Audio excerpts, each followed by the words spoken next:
Cartoon commentary is not intended for children. Tom, Keith, and Cory are usually wrong, and anything they say can and probably will offend you. Apologies in advance. Commence the podcast. Cartoon commentary. What's up, Internet? Welcome to Cartoon Commentary, a show where three big kids in their 30s watch old, new, and sometimes weird cartoons and talk about it for your amusement. I'm Cory, mega fat CEO Zamir. I'm Tom, the Great O'Connell. I'm Keith, still Al Borland Barnofsky. And we're here to talk about this little show that's on Netflix that I probably have only watched because I have a goddaughter and this is like her show. Or at least it used to be. It's hard to keep up. Now that she's on like the tablet all the time and on YouTube, like on the kids' YouTube, it's just like Peppa Pig is the new thing. But I have watched this entire series over 10 times, I'd say. So I figured... There's 4 seasons to this. Yeah. Damn. Yeah. Well, I mean, there's some fall off there. Like, I definitely haven't watched season 4 10 times, but Yeah. I've definitely watched it at least twice. But anyway, we're talking about episode 10 this week. Season 1. Par Avion of season 1. Yes, Tom? Yep.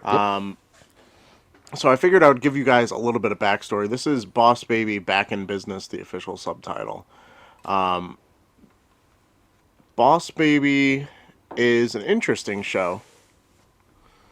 It's one of those ones that you kind of have like on in the background while your kid's just like watching and playing and whatever, and then you actually start paying attention, and then when season 1 ends and you hear there's a season 2, you get excited. And you like mark it in your calendar and you're just like, wow, season 2's coming out next month. And, like, this was my life like the last couple years because of this kid. So I think it's really interesting to talk about for our show, and also because, you know, you can't talk about old cartoons all the time. So a little bit of backstory on Boss Baby. The basic gist of the show is babies can talk, and they, at least the babies in this company, Baby Corp, they need to keep baby love high in the world. So like they'll intervene, like if a baby is being loud next door and their neighbors are getting upset about it, like they'll intervene and, you know, calm the baby down secretively, covertly, like, you know, a little baby James Bond kind of mission to keep baby love up there. And their main enemies in the movie was Puppy Co. Because obviously, you know, everybody loves dogs, theoretically. Right, Tom? Everyone loves dogs. Every good person loves dogs. I'm not a good person. I'm like Luke. I'm lukewarm on most dogs. I mean, dogs are pretty cool. I Like, have a if- dog, but he's a spaz. Yeah, I I'm a don't really dog. like your dog, Keith. But my dog's awesome, so... I mean, I like Tom's dog better than your dog. yeah, I mean, But I also don't. I've interacted with Tom's dog like 100 less times than I've interacted with your dog. I would venture to So. say that Tom's dog has less anxiety than my dog. Yeah. Yeah. I grew up a cat person, so not really that big into dogs. I got one of those too. That, and I'm just not into the idea of like walking them and walking around with a bag of shit in my hand. Like that's a hard sell for me. But why? It's so great when you just have to carry around the poop of your dog child. Well, you're gonna have a kid this fall, right? Well, yeah, but I'm not gonna No, walk around with a fucking diaper for Corey's gonna have a funsies. kid this summer. I'm going to have a kid this fall. Yeah, we're popping them out Oh, like I mixed crazy. it up. You know, so you were explaining the premise behind Boss Baby. I kind of Yeah. wish I had heard all this before going into watching this because I I had realized no that clue. after. I realized that after. So This, anyway, in season 1 of the TV show, in the movie they beat Puppy Co, of course. mm, In season 1, the main character, who is just known as Boss Baby, I mean, he technically has a name, but they don't use it in the show, so I'm not going to use it here. He decides to stay with the family that he was assigned to work with, for, around in the movie, because he, fell in love with the family. But he's a multitasker. He's a businessman. He's a company man. So he wants to, double dip. He wants to have the best of both worlds. He wants to have the family, but he also still wants to rise up through the corporate. He wants to climb the corporate ladder. Is what I'm trying to say here. Corey, where is their corporate headquarters located? In heaven? Question mark. Yeah, I was It's trying to it's figure in the that out. clouds. It's in the Okay. clouds. I don't know if they ever specifically say. I mean, it's a kids show, Mm. but it is in basically heaven. Um, I mean, so is that like a that could be taken one of two ways, right? It could be like, oh, heaven's in control of like the baby population and they're keeping an eye on things, or it could be like there's a bunch of dead babies up there that went to heaven that are trying to help the babies that are Wait back a on minute, earth. wait a minute. So much child death. Dead babies go to purgatory, not heaven. Wait, what? oh, No, not if they've been baptized.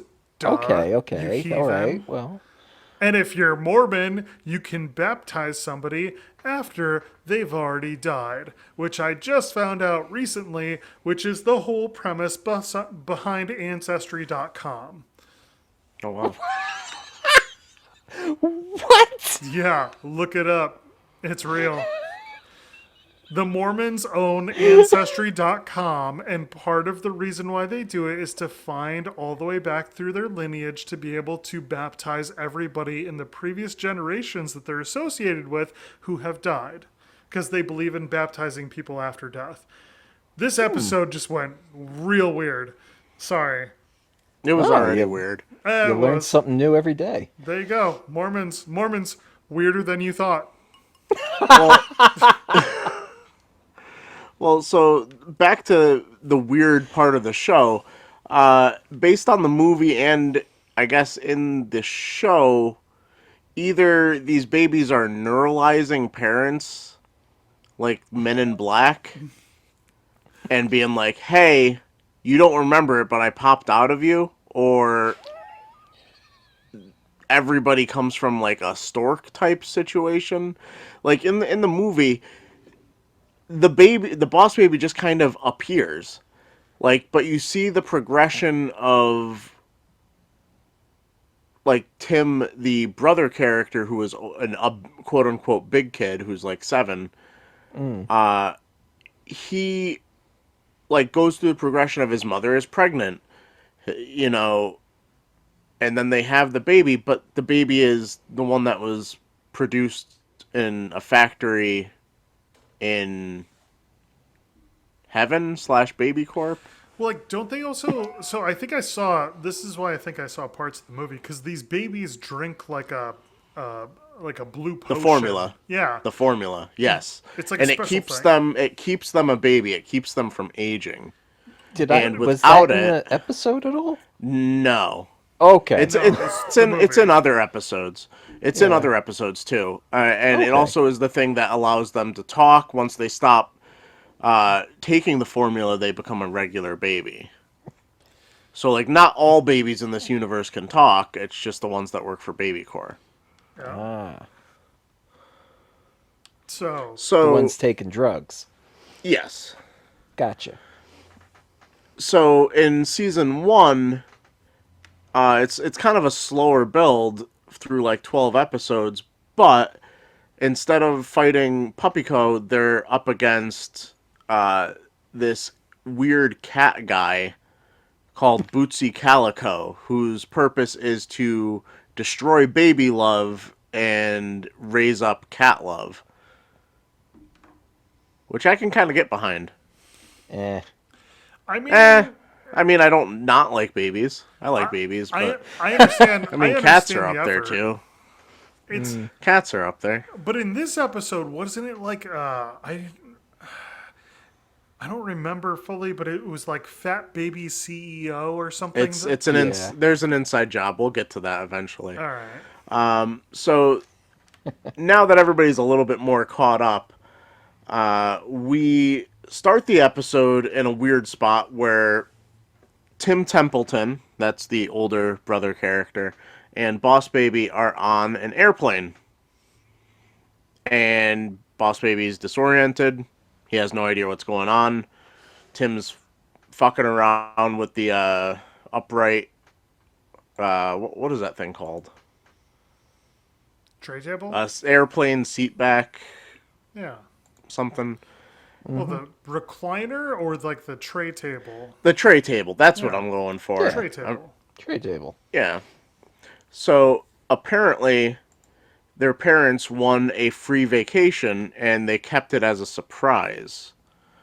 And they drugged they drugged Boss Baby because you want a baby to sleep on a plane flight. You don't want them up and crying because that's just being a decent What person. kind of alarms me though is he wakes up on that plane, which means they drugged him like before leaving the house. Yeah.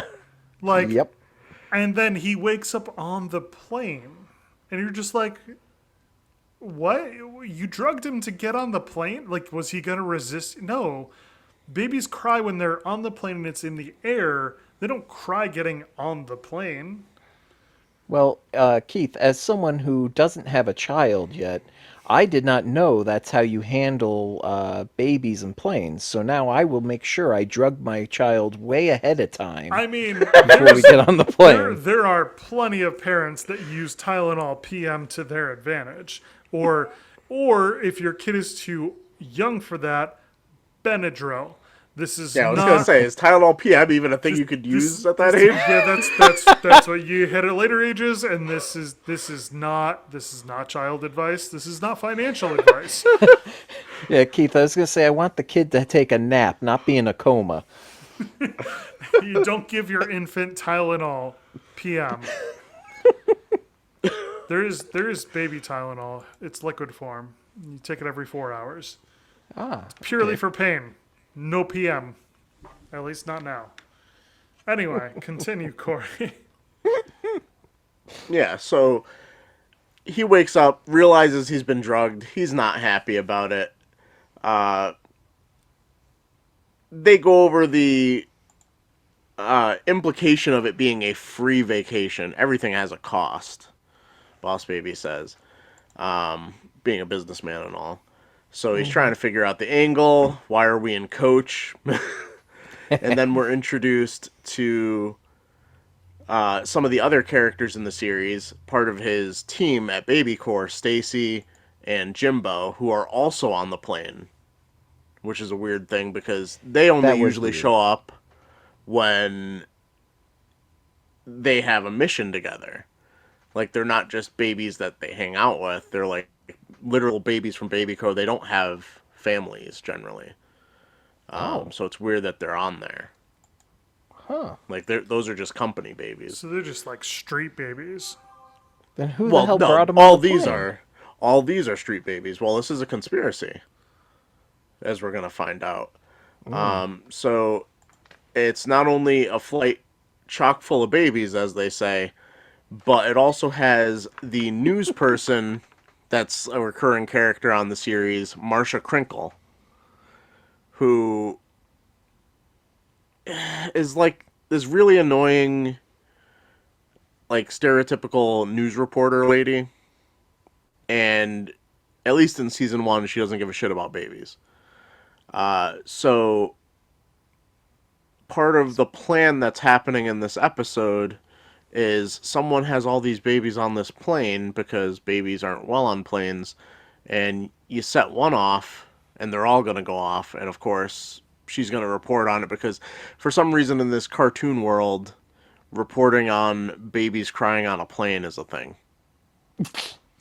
Yeah, I really questioned that. I was just like, oh, wait. So the whole time she's on this plane, she's complaining about how she got a tip that there would be a news story on the plane, which, number one, if you get a tip that there's going to be a great news story on a plane, should you be on the plane? Yeah, that's usually Like, not the place you want to be in the news. yeah. I mean, think about things that have happened in the last 20 years with planes. Yeah, No usually nothing thanks. good that you want to be a part of. Exactly. Like you don't want to be on the plane for God's sake because No. usually the news story about the plane is the plane not really landing safely. So, I mean, more Unless you're recently, Sully Sullenberger. yeah, well, that's true. That's true. That guy, that guy's a genius. But it's more so like planes like the Boeing 737, where they accidentally programmed it wrong, where it would just nosedive under the right conditions, and it was very hard to override. Like, you know, bullshit like that. So the fact that she's on there off of anonymous tip. Let me get me and my camera crew to spend all this money just taking a random plane ride in coach with the cameras. Yeah, To to France, France. Which, like, what if that doesn't pan out? Like, I mean, well, actually, I'm going to contradict myself. You know what? You know what she probably thought this was? Is like, she was looking for the news story, but at the same time, it was like, well, if there's no news story on this plane, I'm landing in France and it's a Yeah. business trip. So I get to expense all my meals and come back a week later. That's a free vacation. So technically, she was getting a free vacation with the babies. She just didn't know it. Makes sense. Yeah, so Boss Baby's freaking out because he's putting all the pieces together. Why are there 13 babies on this plane with the world's most cold-blooded newscaster lady, whatever? And then he receives a call from Baby Core. Twinkle, twinkle, little boss. Whoop, whoop, you lost. It's Mega Fat CEO Baby, who is probably the best character in the entire series. He is hilarious.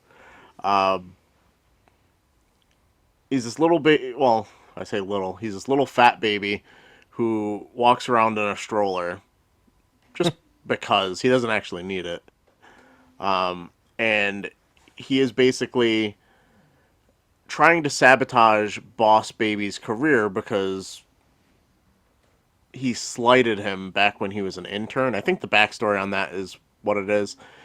He was Boss Baby's intern way back in the day, and he basically took the credit for some advertising thing he did. It sounds so weird to be talking about like these like real world issues like interns, advertising campaigns, and we're talking about like talking babies Mm-hmm. From heaven. from heaven. It's just like this definitely like when I do the intro to the show and I'm saying good, bad, this one definitely falls under weird. Like the Yeah. more you think about it, I also think it's good just because I've watched it so many times, and I'd lose my mind if I thought it was terrible. But basically, he's trying to sabotage his career because Baby Core's entire thing is baby love.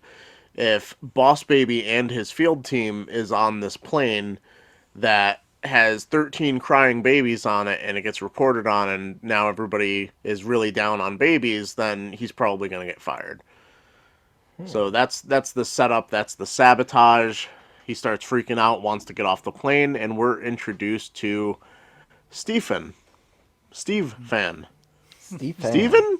Steve Steve Fan. Fan. Who's Honestly, very I don't care. very particular about his name. But the thing is, the budget on this series is like for being an animated series is actually kind of low because they reuse this guy's character model for basically everybody that's not the parents So not important. that they interact with. Well, it's an important, like, they just all look alike. Yeah. Like, there'll be a cop, I believe, that literally is the same character model, different name, Do you think different that- personality. Do you think that maybe? I mean, I know it's probably a budget thing, but maybe they're also thinking from like the baby's like perspective. Like all other Everybody peop- looks alike. Yeah, all like- these adults look Yeah. alike. Yeah, like all Deep, other people, Keith, because like the deep. people you live with, like your parents, like there's studies and whatnot that like babies can recognize their parents' voices, and they know their parents' faces way better than anybody else's. So like, is it the fact that like the baby's just like, oh, this flight attendant, this cashier, this traffic cop, like whatever, like they all look the same because they're just a person that I'm going to see today and never see again. So it's like, you know. I mean, it's possible, but I feel like the series is generally more from the perspective of Tim, who's like a 7-year-old. So I don't know, like, at what age you start differentiating adults. So Tim has face blindness. Either Okay. that or Tim's just racist and think all white guys look the same. Oh no. They don't? They do. I mean, I should say look at we Keith do. and I. We do. Yeah, we do. I Yeah. mean, that's why I look like Al Borland, right? It's accurate. It's either you are bearded white guy, non-bearded white guy, or bald white guy. There is nothing in between, Or a combination of those two. which means there's stuff in between. Thanks a lot, Tom. Well, I was gonna say I'm a bearded, bald white guy. That was the not- that was the one combination you didn't have. No, you did. Your head's not currently shaved. Wow. How do you know? All right, if Keith says I have hair, I have hair. There you go. It's a real thing. All right, so this new character, Stephen, basically gives them the rundown on this flight, safety procedures, and he mentions that it's going to be an 8-hour flight to Paris, which I think is low. I know. I would say that's No. accurate. I've flown. Yeah, they're flying from I've- like New York or Boston. Yeah, I've flown from Boston to Ireland. Granted, that was 15 years ago, but that was I want to say 6 or 6.5 hour flight. I feel It's like I've done shorter that same going one flight, way. and I felt it wasn't It's true. It's shorter going one way than the other. And that short. Yeah. 8 hours to Paris makes sense. Yeah. Because, like, Yeah. you could hit Hong Kong in, like, 15 hours. I flew to Madrid, Spain, and that was about 6.5, maybe 7 hours. Which is probably, like, longitudinally, I hope that's the right one, similar to Ireland, right? Longitudinally is the north and Yes. south. Yeah. Dude, Yeah. I don't even know if you're saying a real word. He is. I'll, He is? I'll give him Okay. credit. All right, Yeah. I'll let you co-sign that one because I I mean, don't. I I've know never heard that- that before. I know I'm the not English- a globetrotting motherfucker like you guys. I know the English language well enough to just, like, say words and hope that they're real. That's my main objective, you know? Yeah, but when I do that, it never works out. Well, that's because you never turn around and say, "Trust me, I'm a doctor." Wow. You got to reinforce it, you know. Yeah, true. See, what I do is I say it, and then I immediately instill doubt, and then people feel bad for me, and then they go, "No, that must be real. You feel bad about it." But like that's because I'm not a doctor. If you're a doctor, you go, "Hey, flubberwampus is a bad thing. Trust me, I'm a doctor. And people will be like, flubberwampus is a thing. I don't know. Jesus. That I guy's don't want smart. any of that. Yeah, right?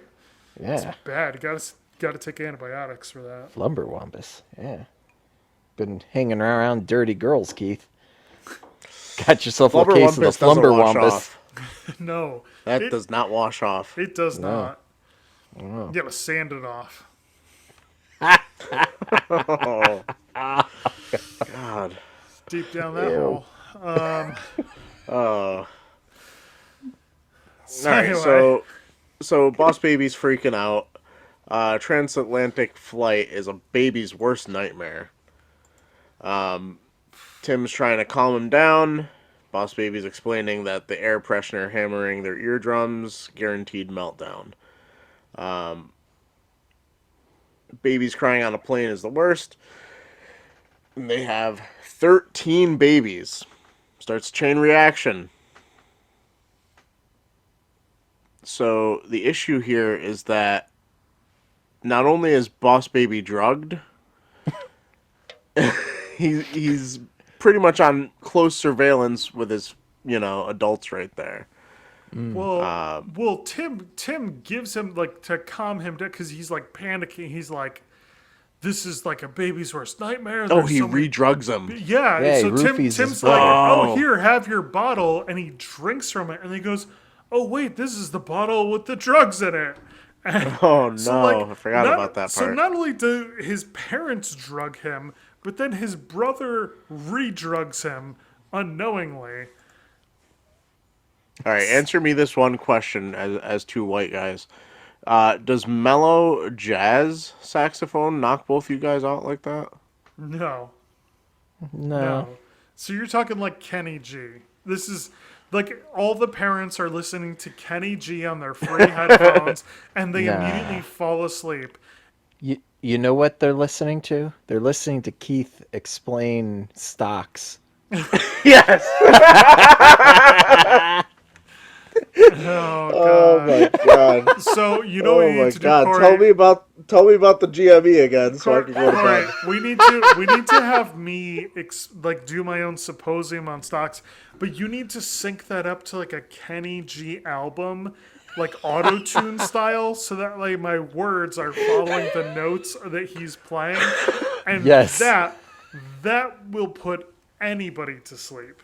Well, so one of the things I've noticed on YouTube is they have like, I guess some people really like to fall asleep to like rain and like light thunderstorm kind of things. Yeah. And you just preface it with like, hey, this is you don't be specific with your YouTube video.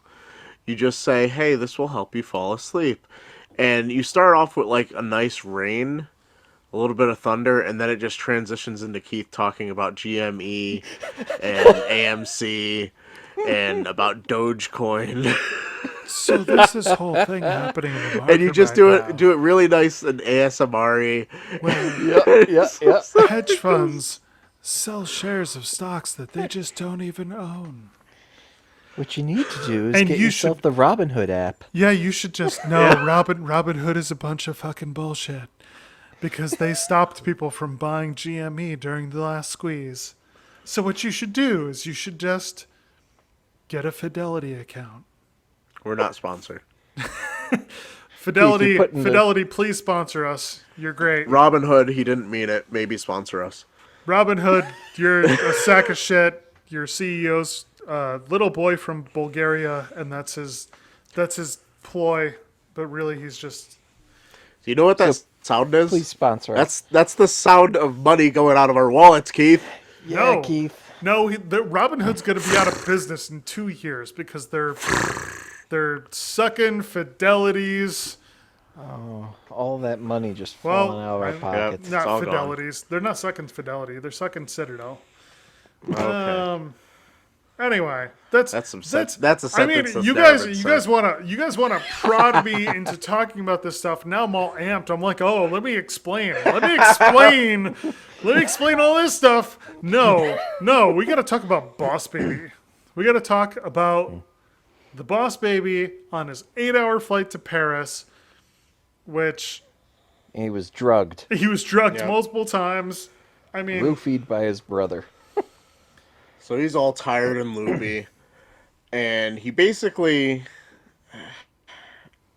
I don't know if it's obvious, but I'm watching the episode as I'm trying to narrate this, and I'm getting ahead of like what's actually happening on the screen.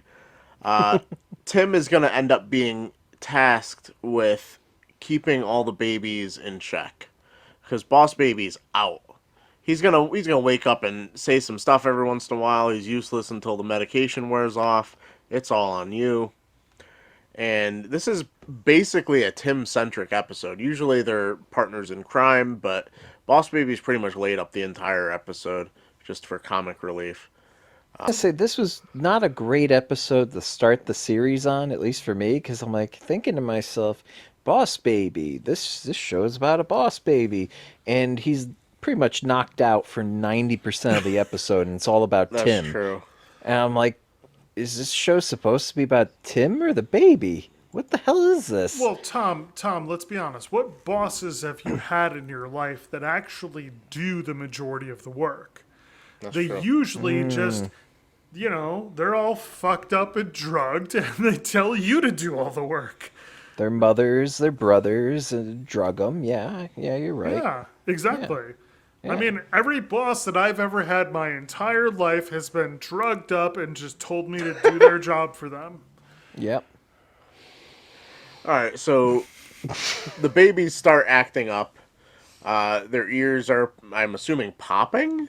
Like I don't know what really From the happens to a pressure baby. changes. I know if I'm on a plane and I'm not chewing gum or something, my ears are gonna pop. It doesn't really hurt, but I guess Yeah. for a baby, it's No, I can not I, pleasant. hurts. I can real life story this, like, because I also had like a lot of ear infections as a as a children. As a children. As a Is it children. children? Yes, Children. as multiple children. My former life has multiple children. Because Until you formed one man, yes, until we all like you osmosis Voltron together. Yeah, Oh, I was just was 5 picturing kids Bill until and Ted too. You're just like form legs and body, form arms, and I'll form the head. I mean, it makes sense why I'm so fat. Right? 'Cause, You're a like, lot of kids. There's just a lot of bones in there. I'm big bone. I'm not big boned. I'm a lot of boned. Oh my So God. Keith, when you go to the emergency room and they take an X-ray, and the nurse is like, "Why do you have so many children's skulls inside of you?" I tell her to mind her own business. Or I tell her, don't worry, they're not broken. It's fine. Focus on the things that are wrong, not the things that are right. So, no, but as a child going on a plane, I had that experience. Even like as like a 6-year-old, even like going on a plane takes off. Pressure doesn't equalize in my ears. It literally like your ears just hurt nonstop, and like I chewed gum. I did like multiple things. Had eardrops. Like could not equalize pressure, and just literally with my parents had a 3.5-hour flight to Florida to go to Disney, and the 3.5-hour flight was 3.5 hours of pain as I was 6 years old. It was awful. There was nothing that would make it better. My brother Ryan, back in '95, we were flying to Minnesota. His eardrum actually ruptured on the plane, Ooh. Jesus. like blood coming out his ear, and yeah, that was so. Yeah, and he was 6 at the time too. Yeah. Yeah, so flying with small kids that's a hard thing to do. I mean, especially if your kid has ear infection issues. Like my daughter, I had tubes put in my ears multiple times when I was a kid. Prior to that, and I didn't have them at that time, which is probably why I had the problem. But like Maya's had tubes in her ears. She got them, I don't know, she was like 1? No, maybe 2. Maybe she was 2. But like, I don't know, man. Like, I understand the crying. Like, that shit hurts. It's not fun. Yeah, so in the show here, Tim is running around and he's giving out binkies, trying to calm all these babies down. What do you guys call that? Oh, Binkies, choopies, Sucker. suckers. so Yeah, that's what we yeah. I called them, mean, suckers. I always call them pacifiers. Pacifier, yeah. Yeah, I ended up pacifier. calling it a choopy because of this damn show. Because So that's the main one they use in the show, so I've been calling them choopies. that's like a And it Spanish like term. rewrote all information I had on what the hell this thing was. That's got to be a Spanish term because Chupa Chube is a type of lollipop, isn't yeah, it? chupa chew, which like chupar. It's probably chupar. I would say is probably the proper verb, which I think means to suck. So like a chupy. How do you know that, Keith? Well, I'm hypothesizing off of the chupa chew. Like the chupa chew is like the Keith had a bad experience down in Mexico. no, it's the that's how the Spanish language works, and I might be a little bit wrong, but like I'm pretty sure that the chupa is like like chupa means like suck this or something. It's not. It's so. I want to just say that it's not a real episode unless I accidentally kill Cory. I say something where Cory starts literally dying. Then it's a real episode. So that means we have to keep this one. Oh, let's hope it works. Let's hope the Right. new audio website we're my using. God. Hey, cleanfeed.net. Let's shout out cleanfeed.net. Sponsor us. Cory almost died. Yeah. So in the episode, back with the news people, they're wondering why some German guy on the phone gave them the tip that some news would be on this plane. Mega fat anonymous tipster, if I can speak correctly. I think he was lying. So Tim basically knows the gist of why the news people are here now. And he's chooping all the babies, but then he gets to Stacy, who is kind of the badass of Boss Baby's field team. She's constantly beating people up. If you noticed in the intro, she's wielding... I forgot what she's holding, but it's like something like a nunchuck. Like a jump Just rope or something. her first dialogue with Tim about how she always gets her way through like sheer will or determination, and she starts holding her breath. Like she's an intense girl. I remember like watching it, just thinking, "Geez, this is one serious psycho baby." Yeah. Yeah, she was. Yeah. She was like straight up like my way or the highway. So, Stacy starts telling the story of how in daycare she used to hold her breath to get her way. Learns that Boss Baby's out and that Templeton is their only hope. They talk about who the inside man is. Wait, really quick. Her story was pretty cool. Timmy does not believe it, but she said that she one time held her breath so bad they had to call an ambulance and use the jaws of life to pry her mouth open. That was a And great story. And he was like, "That's not true." And she's like, "Whatever, dude." Like, it was one of those things where I was like, "Damn, this baby's got street cred." Like, she's telling tales that like Timmy should not be refuting. Like, if you're gonna tell a tale that tall, like either somebody refutes that and you might get shanked, or like you don't refute it. You just give that person that street cred and you like carry on. Well, and the thing is, she doesn't trust Tim in the sense of like, she doesn't think that he has Baby Corp's best interest in mind, which he doesn't. Because, you know, he's not a member of Baby Corp, he just happens to be Boss Baby's brother. So, in regards to preserving baby love, she doesn't trust that he can actually do it and get it done.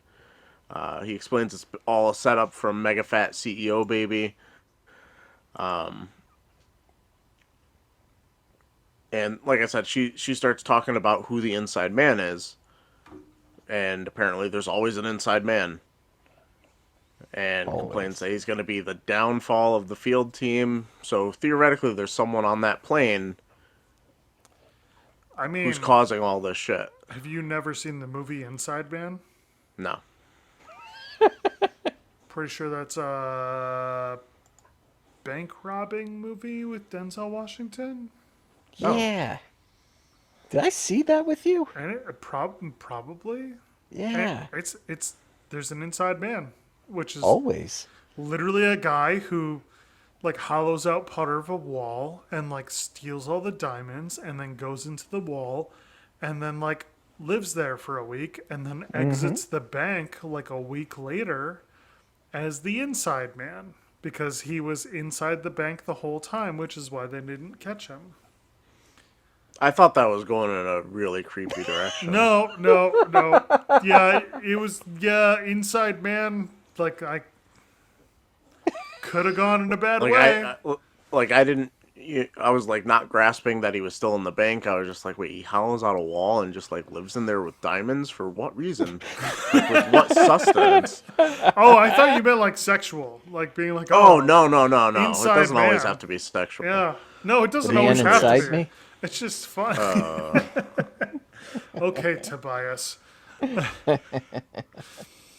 So So then we get hit with Tim's first or second interaction with Steve Finn, um, because he's out of his seat, and that's obviously not okay for a little kid to be running around out of his seat on a plane. I mean, what world are we living in? yeah, I mean he's Yeah. 7. That would be like annoying as shit if he's like just going wherever he wants. Yeah. So Yeah. Tim disrespects this man by not pronouncing his name right, which I mean, come on, Steve Fan. I always thought it was weird that there's so many different ways to spell names. Mm-hmm. Like especially like the PH for like the way some people spell Steven Yeah. has always kind of fucked me up. You know, Like I worked with a guy who was a Stefan, Stefan, Stefan. yeah, that's a name. Yeah, Yep. But the thing is, like there's been so many instances like where a name will be spelled a certain way and you'd pronounce it like it's spelled, and then someone's just like, no, it's actually this way. Like the name Sean also used to fuck me up. oh yeah. Like the Sean, Sean, Yeah, like 'cause just it's like Gaelic. what? I know, but it's just so weird. So he gets strapped back into his seat, and Steve Fan starts threatening him with, I don't know, just like random threats about like not getting out of his seat. Yeah, he goes, and if you get out of the seat, there's going to be consequences, which is Yeah, like that's like what I what could tell he my even do? that's what I tell my 3.5-year-old daughter. I'm just like, well, if you're not a good listener, like we're not going to do that. Like it's like a, which is funny because he says that in front of his parents, but his parents are sleeping with headphones on, listening to that Yeah. smooth jazz music.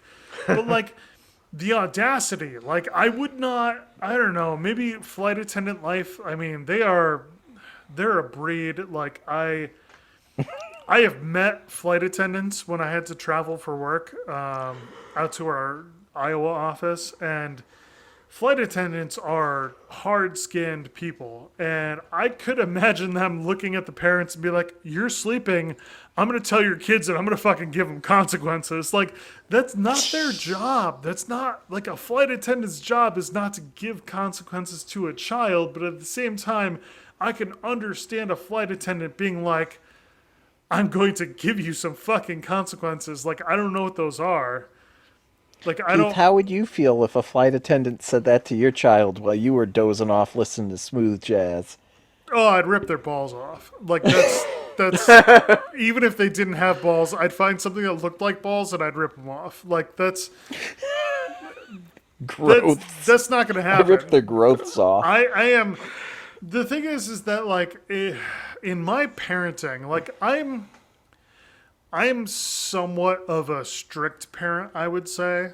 Like I don't let my daughter get away with like back talk and bad behavior. It's like that's bad. Like I pointed out to her, like that's what you're doing right now is bad behavior. You need to stop that. Let's go. You always do the redirect. Like let's go do this instead. Like I don't want you doing that ever. So let's go do this fun thing instead. And that's how you parent. And or that's how I parent, and that's how but everybody else parents. So Did I thought we established you lied to your kid too? Like she sounds like the funniest kid in the world, and you try to tell her that You stifle it, poop, Keith. oh poop yeah, jokes yeah, aren't because funny. poop jokes aren't funny. Well, But yeah, you and I jokes are both funny, know Keith. poop jokes are no, funny. they are incredibly funny. The problem is that if she knows that I think that they're funny, that's all she'll talk about, and that is not acceptable because she needs to be able to go to school one day. She's 3.5 or 3 3/4. So in another year and a quarter, she's going to go to like kindergarten. And if all that comes out of her mouth is poopy, pee pee, caca, boo, like that's not gonna freaking work, man. Like they're gonna be like, hey, your kid is not ready. She's got issues, and I'm gonna be like, no, we've just really reinforced her poop joke, the poop joke methodology. You need to listen longer, and that's not gonna work. Yeah. Like I can't tell the teachers like, hey, no, we've really just, you know. Let her put get the- to the punchline. Yeah, we just put the ball in her court. We've just literally really run with this poop joke thing. And now it's your problem, teacher. Like Fix this, please. they're not gonna do that. Like so But just wait, Keith. Years down the road, she'll be discovering her father's podcasts and learning that her father lied to her the whole time and that she was a she funny won't discover kid. that until she's like in middle school, and then she'll go through another poop joke phase in middle school, and we'll have teacher disciplinary hearings, and Yeah, and I feel like the poop jokes need to calm down a little bit until you get to a certain age where you can really enjoy them. well, I mean, honestly, I want to say that when I was in high school, I definitely went through a poop joke phase again, purely just using the word poop, because the word poop is a funny word. Just the God. construction of the word and the sound you make, and the fact that at that point, everybody's like, oh, it's shit. Or, oh, if you want to be technical, it's you defecated. It's it's scat. It's whatever. Whoa. And I'm like, yeah, that's true. Because you know what? If it's scat, if it's scat, you can go Stop saying it! beep it up, beep it up, keep up, up. You're the scat man. And that's gross. Keith, you're the scat man. No, I'm not. I am. No, I was about to say I'm scatting, but that sounds like I'm defecating. There's a totally different thing. So, tangent pretty much ended. It comes full circle. Hey, anybody listening to this, you think you are done with poop phases? Guess what? Listening to this, you might just go right back into one. You think scat and poop is funny? You might just be scatting as you walk down the street. You might be scatting as you run full speed. You might be scatting in a pool.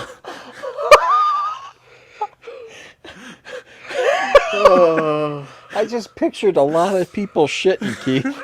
No! Tom, jazz scatting. Come on. Oh, but then they fall asleep. Yeah. No, that's only if it's No, that's only smooth. Yeah, it's only smooth right. jazz scatting. There you go. Right. This is that hardcore scatting. Oh no!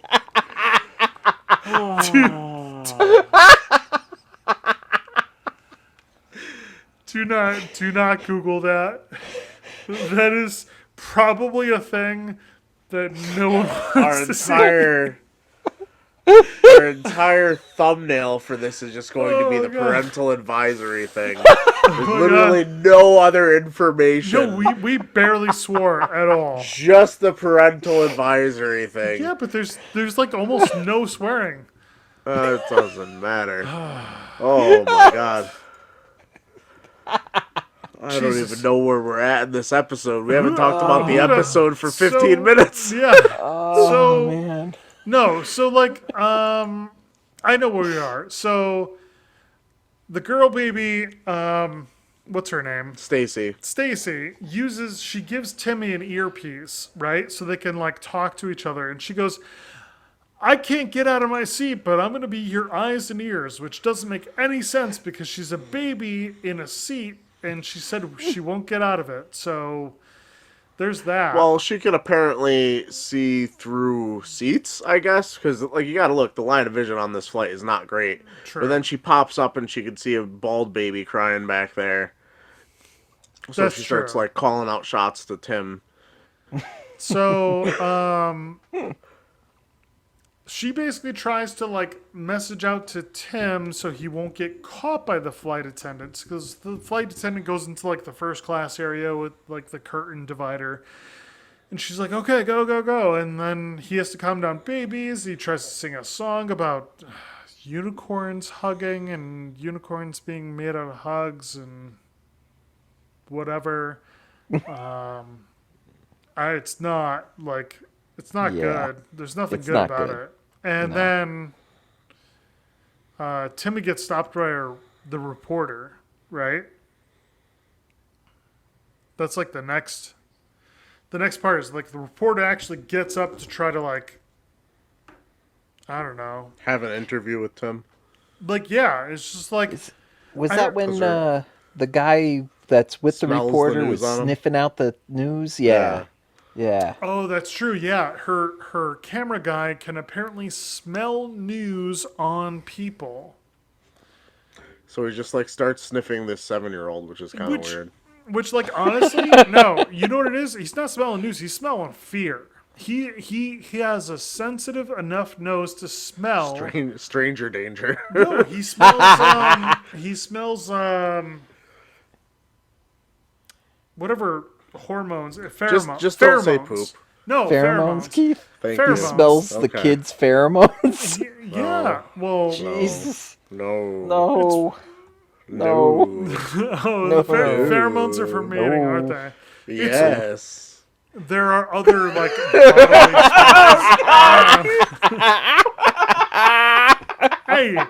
hey, I'm not a doctor here. I am not the doctor. You're the doctor. I mean, thanks for correcting me. Who knows? Keith, you're the scat man. Yeah. Keith Beep-a-doop-bop. Scatman Barnowski. Bop. Scoop up a dop a doop. Wah wah. Wah wah wah wah. So anyway, he smells the news. I don't know. That's a euphemism. And they start trying to interview him, but like, did you guys notice that like she just bashes the microphone against this kid's eye like multiple Yeah. times? Oh yeah, Yeah. she doesn't give a shit. Yeah, she's just So- like, hey, fuck you, kid. Boom, boom, boom. Yeah. Yeah, so then Steven comes back and he's upset that they're out of their because Tim is out of his seat because he keeps threatening him with I think he now threatened him to put him in like some sort of weird- seat they have up front. Yeah, the Like weird some sort of detention seat. I think it's Yeah. actually in the back, based on where he was sitting and the way that the other seats were facing. I want to say it's in the back. That's okay, whichever one it wants to be. Yeah. So So he's now even under a closer watch from Steve Fan, and all the parents are sleeping. Stacy's concerned about keeping their jobs, uh, and Tim is concerned about getting caught by Steve Fan. So Stacy starts threatening, or not threatening, but questioning his loyalty, seeing if he'd actually get the job done, and that he's saying stuff like he only cares about his own interests and stuff like that. I mean, like typical 7-year-old though, right? Yeah, I mean, why would he care about baby core? Like Realistically, seriously, like a speaking. 7-year-old's like, shit, I want to ride my bike. Like, leave me Like alone. part of the like conundrum I think the whole show has is as long as Boss Baby is part of baby core, like he's just not gonna grow. So like realistically, if you're Tim thinking logically, you'd want your brother to grow up, right? You don't want him just to remain a baby for apparently no reason. Right. So he should really be trying to get him out of baby core if you think about it. Yeah. So and that's one of the things with the movie is the movie ends and it like shows you like 30, 40 years down the road and they're both grown up. So eventually he leaves, which Okay. is kind of weird. Like it makes the show not make sense. Like the movie and the show, we end up with a Boss Baby cinematic universe is what I'm getting at. But like, then he has Like to, where one can't exist with the other one existing. but Gotcha. he has to, as a baby, like he could have been a baby for like 40 years doing all these missions, and then live an entire life and take all of that information to his grave. That to me sounds like a liability as far as a baby corp, baby corp company goes. Like that's liability. Like I'm worried that baby corp at some point is going to turn around and go, listen, before this baby grows up, maybe we gotta. Abort him. I was gonna say that. Jesus, they're not a But fetus. you were thinking it. No, I was gonna say like the movie Looper. Yes. Yeah, I was actually Like thinking that they're too. gonna have to close the loop on this baby, Yes. which means apparently time travel show up and shoot him in the face with a shotgun. Bruce Willis shows up to kill Alec Baldwin, the baby. The gritty Boss Baby reboot on this is going to be insane. Goddamn, I would totally watch that. Me That too. sounds like when the baby hits the end of their life expectancy, they preemptively stop drinking that formula. So maybe their age catches up super fast. Where like they're running from the person that's trying to kill them, but like every like day is like a year of their life. So like Wow. as long as they make it like 3 weeks, they're like in their 20s, they're in their prime, they can fight the person off, but they forgot that they were a baby for 120 years. So like they're gonna die anyway in like 3 months. Because like they run, they fight the person off, they're like, great retirement. Oh crap, I'm too old to do anything, now I'm dead. See, I'm going to remember this about Boss Baby. I'm not going to remember the actual plot to Boss Baby. I did just come up with a better plot. Yeah, I love it. Say it. It's Looper, Boss Baby plus Looper plus time travel catch up. And I don't mean cats up. I mean catch up. So like the next thing is that like all the babies get out of their seats, right? And they think it's They all Steve start getting Fan. loose. Yeah, so they're suspecting Steve Fan to be the inside man. Like that's just the way the episode is portrayed, where like the only person you're really thinking about being the inside man is Steve Fan because there's no other real choice. Like it's not going to be Marsha Crinkle, it's not going to be your cameraman. Yeah. Nobody else was introduced besides that, so you're like, And okay. if you pay attention, you'll see other passengers that are sitting around that have the same face as Steve Fan. I just realized when I paused it that there's like some guy that's like sitting when the babies are loose. That is exactly Steve Fan, but just a passenger. So the news people start getting excited because the babies are all loose now, and there's no explanation for the babies being loose other than presumably the inside man. But now that the babies are loose, apparently there's a news story. Tim covertly starts binking these babies, chooping them, I guess, if you will. I gotta stop saying that word just because it Yeah. might trigger Keith to start talking about sucking again. That's what it means. Yeah. Oh. So he starts throwing all these binkies out, dodging Steve Fan left and right, babies crying everywhere, and the entire time he has Stacy in his ear, pressuring him to shut it down quicker.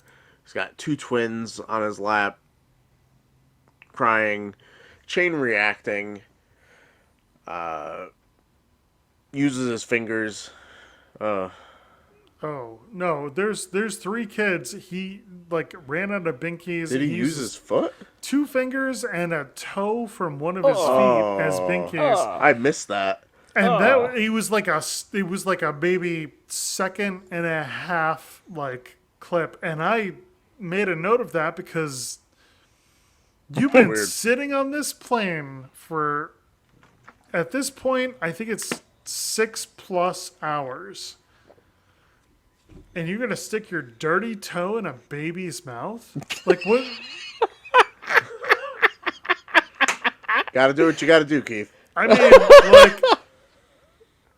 mean, there's only one worse option, and I'm not going to say No! No. No! No. Keith. Don't. No. that's No. yeah. When we get this, when COVID is over and we start doing this in person, I'm gonna have to have a goddamn spray bottle. And I'm gonna have to spray you every No. time you start saying some shit like this. I'm not saying that he should have done it. I'm You're saying not. that it No, would have I'm been just worse if he saying did that you brought it to fruition. Yeah. Well, you So realize, now it's now in people's minds. you realize it needed to be said because the fact that he No. even considered putting his No. dirty ass toes in a baby's mouth. This kid is messed up. No. Why would you put your toe in a baby's mouth? What's wrong with you? Where's And the hey, line? Corey, our friend the scat man over there knows a thing or two about messed up stuff. God damn it. God God damn it. No. All the sponsors we could ever have Oh, they're gone. slipping through This my episode will fingers. never see the light of day. No, it's gonna post because it probably is gonna be good, but Thank you, Clean Feed. Such a good that's the- website. you know what that's- Cleanfeed.net, everybody. We're not you know what? sponsored. You know what that sound is, Keith? That's the sound of us never making money off of a podcast. That's what that sounds like. It'll be fine if we just don't air it until people pay. We'll put this that's episode. that's how you get No, canceled. this episode gets behind a paywall. Oh man. Yeah, so eventually Tim throws the convenience cart that Steven is pushing to make him chase it so he can army crawl underneath all the seats, which apparently all these parents are awake and just like letting their kids just do whatever, because like he just woke up like 5 different people that presumably probably have kids just based on the math. Yeah. Yeah. So there's a little bit of a problem there where these parents are just like terrible parents. Yeah, you'd think they'd so- be getting the bottles out to drug their kids. Yeah.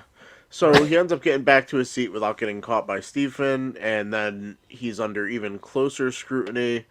He asks for I think it's a ginger ale, and starts slurping it. And Stephen's just watching him drink his soda. Does not leave him until Marcia Crinkle needs assistance up there with another drink. So it's the naughty boy. What is it? The naughty boy seat. Yeah, so Trying to get the. so Marsha Crinkle orders like a coffee, and like while Steve Fan is pouring it, he's still staring at Tim. And Tim, I don't know, like Stacy says something to him, gets him excited. He goes to get out of his seat, and as soon as he like unbuckles, Steve Fan like slams his face into the seat and is just like, "I gotcha," and then just fucking carts him out to like The naughty boy jump seat. yeah, it's like a three strap, like it's Something that probably doesn't exist on a real plane. I imagine. exactly, and it's also kind of just weird that like without his parents' consent, he just took this kid away and just strapped him down to a chair in a different part of the plane. It's totally fine. This totally happens in Yeah, planes, I if that guess. happened in real life, Keith would remove your balls. Yeah. Oh yeah. Yeah, I'd remove that guy's balls. They'd be gone. I mean, unless I was apparently listening to Kenny G on free headphones, and then I'd be sleeping, so I'd be okay with it until I woke up. That's how the world works. That's why it keeps turning. So when he gets his face slammed into his seat by Steve Fan, we get a little bit of foreshadowing because his brother wakes up for a second and laughs at his pain. And he mentions, "My pain is not funny." And then he gets locked into the naughty boy seat. And that's going to come into play because one of the tools he's going to use in the rest of the episode is his own pain from throwing himself into things, tumbling through, into seats, and make babies happy, basically, via that. I want to help my brother. We're on the same team, and he's just not getting any help from Stacy. But his brother somehow, in his stupor, gets up there and releases him from his naughty boy seat, I guess. Yeah, that like He was in there for like 5 seconds. that really intricate seat that apparently had a single button release. And the thing is, like, he was strapped in there like with his arms down. Like that's just like a kind of a scary prospect. Yeah. Like I wouldn't want to be restrained like that anywhere, let alone a plane. Yeah, I wouldn't want the strap-ons. Oh. You mean the straps on? What did I say? You know what you said. It's okay. We So- don't got any sponsors anyhow. It's true. Yeah. Definitely not after the last 5 minutes. So Tim decides that apparently to solve his problems, all he needed to do was put a life vest around Steven and roll him down the aisle. Which supposedly takes care of him. He assumes he won. Ah, my mortal enemy, the life vest. Good He, thing like, I sent didn't. him. Good thing I didn't try to become a flight attendant. Yeah, so he rolls him up, presumably to first class, and then he checks in with Stacy, and I guess the flight attendant Stephen buckled her in, and he gave her her bottle as he did it, proving he's not the inside man. At which point we have a random lady who, if you're familiar with Boss Baby, has probably been another reused character model multiple times before and multiple times after, but never a named character, I don't think. Rises up and asks him what his problem is because she's been trying to get these babies to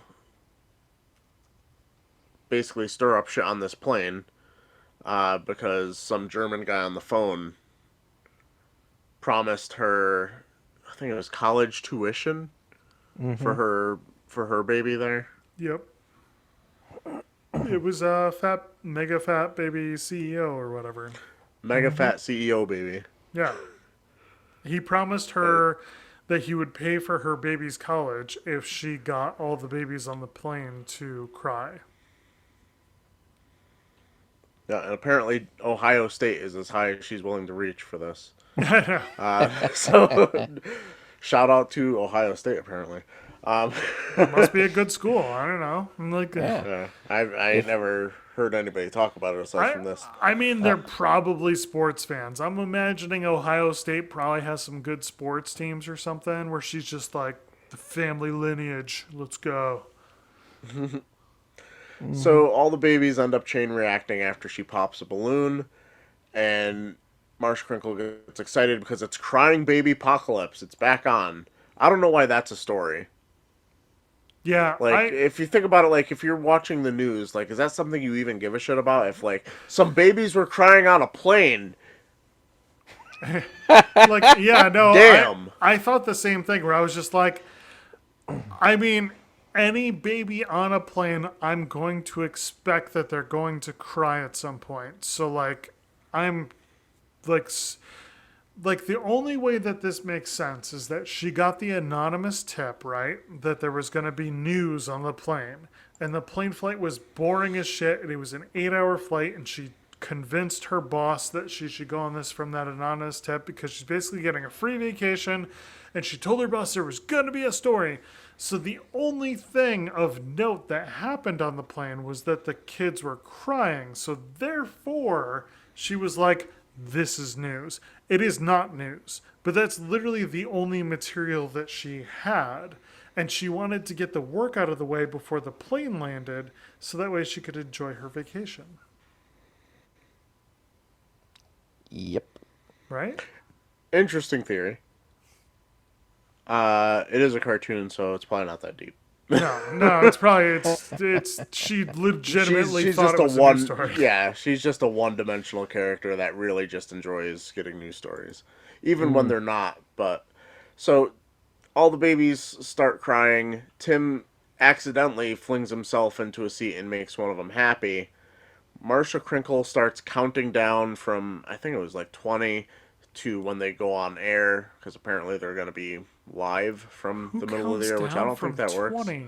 Yeah, don't live from the airplane while they're flying, where you're normally Yeah. not allowed to be broadcasting Hey, signals because we're it going interferes live with in the 437 seconds, 436, 435. Like, Yeah, so Tim then gets on the phone or the intercom, I guess, and taunts Steven again. And mind you, I think I forgot to mention it because I'm watching this on mute. The entire time he's fucking up his name. Like, he knows how to say his name, and every time he says it, he's just like calling him Steven. Other forms like probably Stefan. he calls him Stacy. Stacy. Oh, really? Yeah, he calls him Stacy, calls him Stefan, he calls him Steve. And honestly, like at this point, so like he knows that Steve Fan is not the bad guy. And his solution is to berate him on an intercom system in front of the entire populace of the plane. And then says, I knew how to pronounce your name the whole time. Yeah. Like, yeah, if I was Steve Fan, I would have been fucking livid, man. I would have been like, you little fucking shit. Well, apparently he is beat up a 7-year-old pissed, so... Well, Damn. so the thing is, does he hit him in the beginning, or he hits him or No, throws him? they basically do a head-on collision. Like, they should both need to go to the hospital, Yeah. like, collision. Head-to-head tackle. I don't know how Tim didn't lose any ground there. I mean, there's a fully grown man charging at him, and they just collide in front of, like, one baby to make that one baby happy. Maybe he had low electrolytes or something. So then, like, he's running around, jumping head first into seats to make Well, so babies no, happy. that's a thing though. Is that like so? he he collides with Steve Fan, and then Tim voluntarily smashes his head into every surface of that plane to make those babies laugh. Like originally I was like, "Oh my god, this is child abuse." And then I was like, "No, it's not. Tim is doing this to himself." Yeah. Steve Yan is like, "Holy shit, this kid is going to get me fucking arrested." Oh no. Cuz Tim just takes the reins on it and he just beats the shit out of himself like Yeah, what kind of lesson is this teaching children that are watching the show? That violence solves the problem, and more in particular, self-violence? Well, Now I know that's where the thing. cutters get the idea from. Oh God. this reminds me of that Fight Club scene. Wasn't there a scene in Fight Club where like he beats the shit out of himself to get his boss Isn't that every arrested? scene in Fight Club? Well, that's true. Yeah, But it, like technically. he beats the shit out of himself, and then his boss like calls security in. But then when security shows up, they're like, "Please stop him from hitting me." And like his boss gets arrested. Like Tim pulled that on Steve Fan, except we never saw the full fault. Like he never called the police, but like Steve Fan is pissed at the end of that. Yeah. Yeah. So by the time she counts down from 20, all the babies are happy. So the story goes from all the babies are crying to, oh, everybody's happy on this plane. That's the story. And then they finally end up touching down in Paris, Yep. which I believe. Do they do the montage on this episode or? They do a quick montage of like seeing like usual parasites like Eiffel Tower and museums whatnot.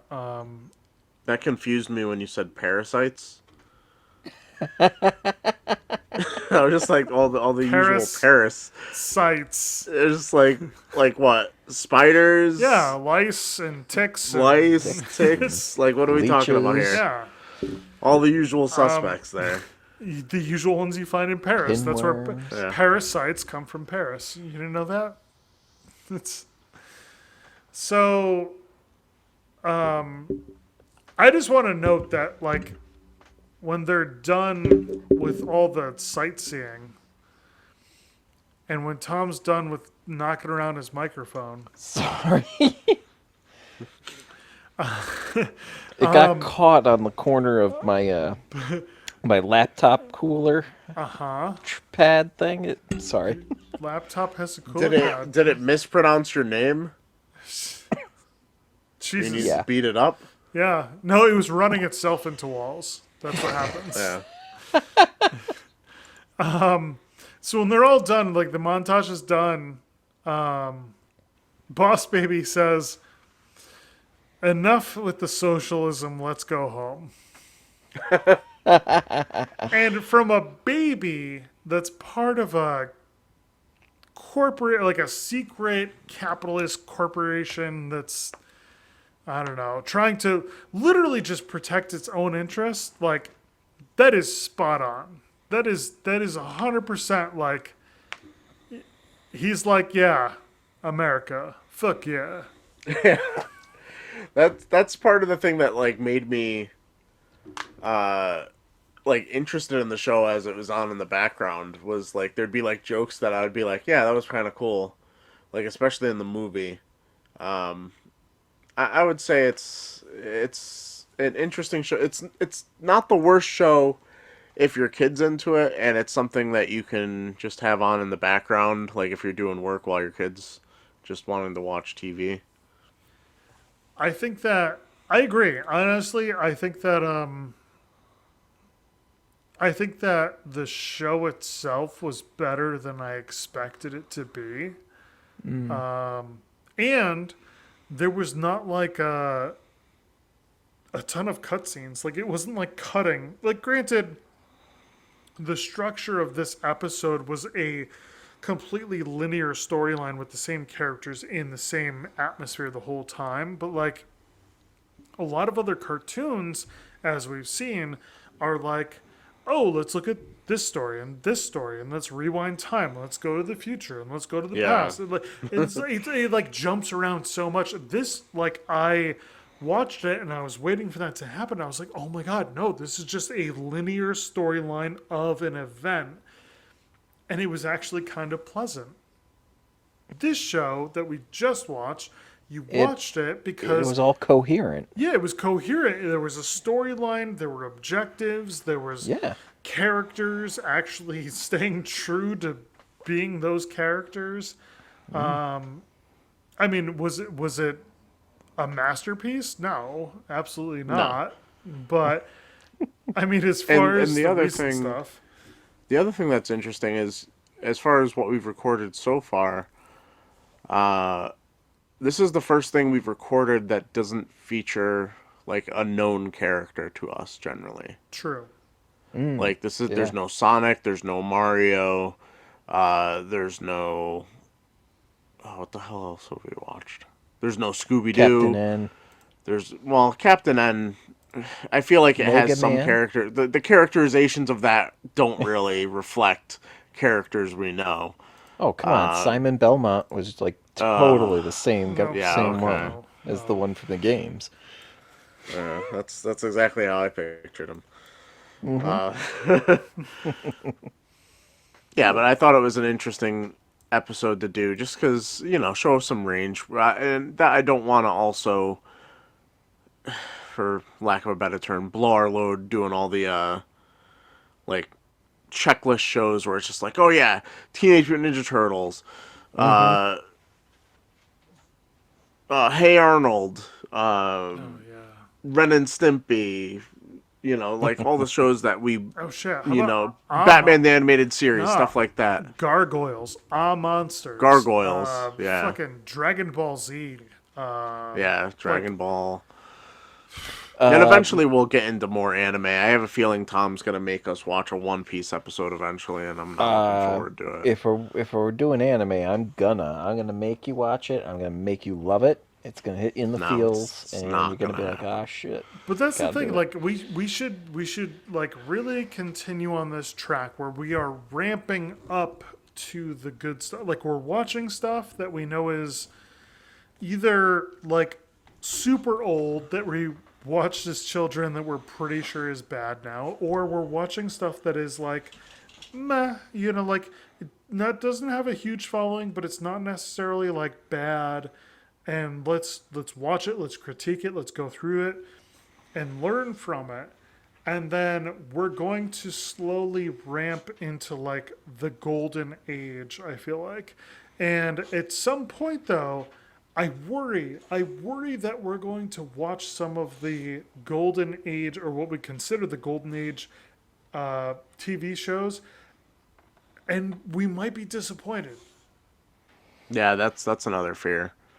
Is like there's definitely the other thing with like a newer show like this, like while they do reuse character models and stuff like that to save money, you're not gonna run into issues of like just animation glitches. Like, because one thing when I think back to like old Teenage Mutant Ninja Turtles, there'd be like so many instances where it's just like you'd hear one person, you'd hear Donatello talk, but he was blue, Yeah. or Yeah. like vice versa, stuff like that, and or like someone's mask disappears for a scene. Like there's just like random animation glitches in some shows, and while I remember it to be pristine and stuff like that, it's just like it wasn't all that great in that sense. That's That true. and another warning is like I realize this. I am probably like the most nostalgic person I've ever encountered, which is a weird thing to say because like for instance, if I like watch an intro to an old cartoon that I used to watch back in the day, like there's a chance that I'm going to have like the one man tear coming down. Like just thinking like, wow, that's such a good show. See, like I'm sappy. I will be the first to admit that I'm a sap monster because like I'll Say watch you're a scat monster? Sap. No, you are Tom. No. Tom, you can take that title. You can take it and do what you want with it. So, but like I'll watch. Boobity bop. There you go. So I will watch movies with my daughter, who's almost 4 before this summer, and I thought she was 3 1/4. 3 3/4. 3 3/4. Okay. Yeah.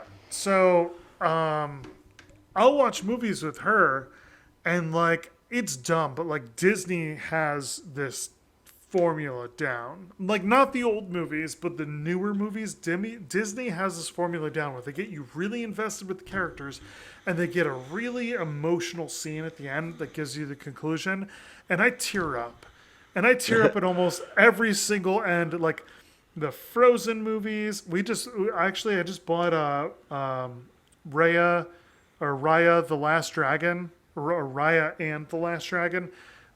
We watched that yesterday and today, both times tearing up because like it gives this conclusion. There's like family reuniting. There's people that like did the wrong thing that are now doing the right thing, and I don't know, man. It hits you in the feels, and I'm like, God damn it, Disney, stop it, stop messing with my eyeballs. I hate it. But like I understand, like when you hit something nostalgic, it hits you in the feels, and you're just like, God damn, there's like one tear rolling down my face, and just me being a dude, like, cause I'm sitting here just like I shouldn't be crying about this, but I Yeah. am, and Well, that makes me think though. Uh, like, how old do you think you have memories from? That's a weird way to say that sentence. so How old do you think you were when you when you when you can remember having memories? Because I remember, like, most of my memories from like some of the first cartoons I watched, like Voltron, Teenage Mutant Ninja Turtles. I had to be under like the age of 4.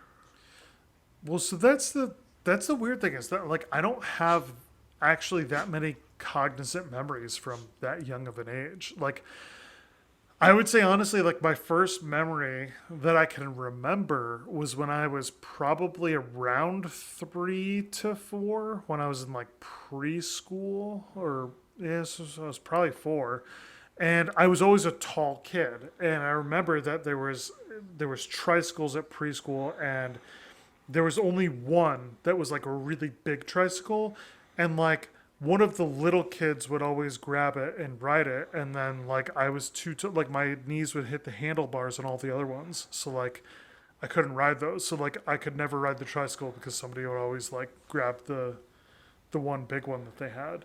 And like I literally have like probably 1 or 2 memories from each year thereon, up until like through like elementary school, and then for middle school I probably have like a couple memories from each year, and then from high school I probably have, I don't know, like more. It's like I get more as like I go, but like it's almost like my brain is like deleting shit from my past, where it's like, okay, well I'll keep like one from each year, like Yeah. the one most traumatizing memory, I'm gonna hang on to Yeah, that yeah, one, yeah. and like all the other shit can go. And like I remember TV shows, like I remember, even then I don't remember a lot. Like things are familiar, but like what I remember as far as TV shows, like interacting, as far as like wanting to watch TV shows. When I was 6, I watched the Ninja Turtles movie on VHS almost every single day when I came home from school, to the point where the VHS like playing on the screen was like snowy, like it Yeah. was wearing out the Got that VHS. tracking. Oh yeah, Gotta hit yeah, that tracking button. dude, it Gotta was finagle that. like my mom was like about to, like, she actually probably contemplated throwing that shit out and telling me it was lost, because I would watch it every day. Penicillin pizza scene, Yep. gold, absolutely gold. Casey See, Jones, awesome. so it's interesting that you bring that movie up, mainly because I think that's the first memory I can remember. Really. Like, that movie came out, what, 88, 89? Yeah, somewhere around there. And we went to see it in theaters when I was, like, 3. And I think that's my first, that's, like, just thinking back in, like, time to, like, how old I would have been when other things were happening. Like, a lot of my memories from being, like, 5 were when we were about to move to Southington, the town, where I grew up and met you guys.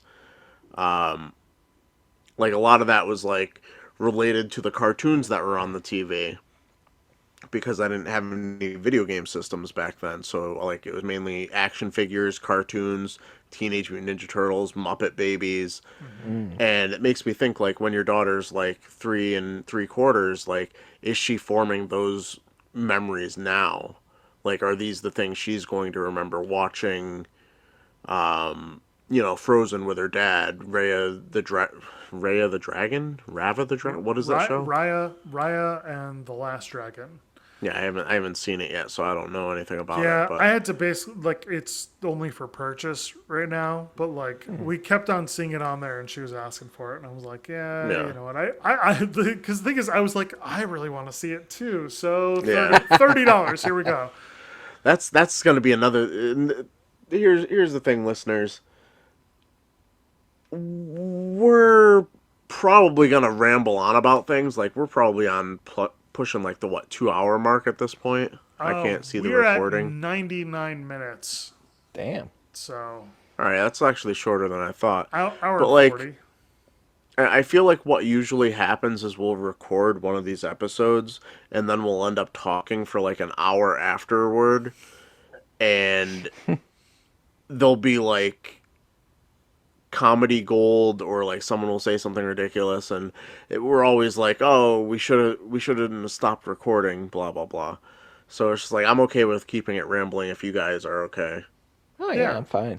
I mean, if anything, feel free to stop listening. Who cares? Yeah, if you came here for Boss Baby, we're probably done talking about Boss Baby, but, like, I feel like we kind of are going to end up backloading. Oh, If that makes sense. Let's be totally honest. If you came here for Boss Baby, go the fuck home. Like, no, you came here to listen Just to told us. our fans to go home. Yeah, you can't. Yeah, you're probably already home, or you're in your car. But Yeah. you came here to listen to us talk about Boss Baby. You weren't like, I am a Boss Baby enthusiast. Yeah. Yeah, there's at least one Boss Baby enthusiast listening to this Let me right listen to now. this podcast where they had one episode that talked about one random episode of Boss Baby where one guy's seen more than one episode and the other guys are like, yeah, we watched just one. This is my jam. So, That's how good we are, Keith. Hey, I like being conceited like the rest of us, but... I You know my sure do, limits. Scat Man. You sure do. God Boobity damn it. bebop. Beep bop boot up. The scat. Oh god. I mean, it could be worse. You could be the ASMR man. Just make everybody Hey. feel real uncomfortable with mouth noises. Yeah. Oh, no. Did we ever give the show the rating like we normally do? No, we didn't. No, I was thinking about that. Damn. So, how many baby bottles out of 10 would you give this? I mean, what are the baby bottles filled with? Oh god. I would assume Dramamine. Milk. Yeah. Is it drugged up milk?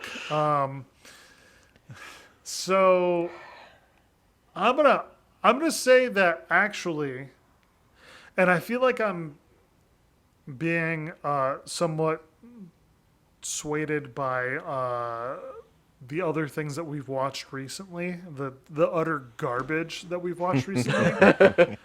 But I'd give it like a 6.5. Like it's definitely tolerable. I would definitely let my daughter watch it, and I would not mind watching more episodes. I wouldn't go out of my way to watch more episodes, but there's a coherent storyline happening. There's character development. There's a beginning, middle, and end. So yeah, 6.5. Just because like I wouldn't purposely go out to watch it, but Yeah, like when I said earlier that I would look forward to the new season, it wasn't 100% because I was like counting down the day I was going to watch the whole season that day I was going to binge it. It was more I've seen this first season 10 times. She's going to say boss baby and I'm going to put it on because that's just how I'm programmed. well, and then she she's she gonna get requests things and I do it. It'd be nice for it to be something a little bit different, so I'm happy that they're coming out with another season, kind of thing. Not like exactly. I'm And she's gonna glued get to the excited. TV trying to. Like when those new episodes come up and she watches those new episodes for the first time, she's gonna be like re-enamored with the show. Well, that's the thing is, I'm not 100% sure that she followed it like at the age she was watching these like when she was like just turned 2 kind of age. You know, so like I wasn't sure if she was like 100% following it, but that's why I was asking about like what you guys had Remember. as far as like like memories of like that age, where it's Right. just like do you remember this stuff? Is Well, this like going to be like one of your first memories that you can think of? But without going back further into that, like I would give it a 7. But that's just because I'm like really I I also am basing it on the fact that I've seen the whole series. as soon as you said 7, because I had picked 7 in my mind all the way back before Keith even gave his rating, just because, and a lot of it goes with, I'm just comparing it to what we've watched lately, and I mean, it has a coherent story. It hits its beats. It's not without its issues, like the whole villain of it, or the secret, the inside man being the mother who was just introduced at the last second as the bad guy. I was like, I would have liked to have, you know, at Yeah, least, that was kind of a down point. yeah. So there was a couple things that's a little weird about that, but overall, I'd say a 7. And I'd say what I learned from this episode is if you're over the age of 7, you're pretty much a crappy person. Accurate. You can drug your children well in advance of things like going on a plane. That's yeah, acceptable. for Yep. no reason, Parenting really. 101. Yeah, Yeah. for any reason. And and the third lesson is that violence is the solution, because violence is what saved the day, pretty much. This kid Yep. beating himself up and attacking this poor flight No, attendant who Tom, was just Tom. trying to do his job. Self-violence and self-deprecation. Do not come to us for life No, advice. no, Do please not. don't. Please don't. This is Like- not accurate. Like literally 99% of the words we say are in jest. No, I would say 110% of what we say is in jest. Yeah. Nothing we say is ever serious. We'd like to thank you for taking the time out of your day to listen to three guys ramble about cartoons. If you'd like to ramble about our ramblings or what we rambled about, you can join the Cartoon Commentary Podcast group on Facebook. If you have any questions, comments, or corrections for us, you can reach us at cartooncommentary.podcast@gmail.com. And until all are one, I've been Cory. I've been Tom. I'm supposedly Keith. Boobity-bee-bop. And this is Cartoon Commentary. Good night. Bye-bye. So long. I don't know how to stop this. Oh no! it's a train wreck. It's run away. If I hit the record button, it goes to record another session, but this one's still Did you not record going. this? No, it's That'll still be going. hilarious I if just he have dick.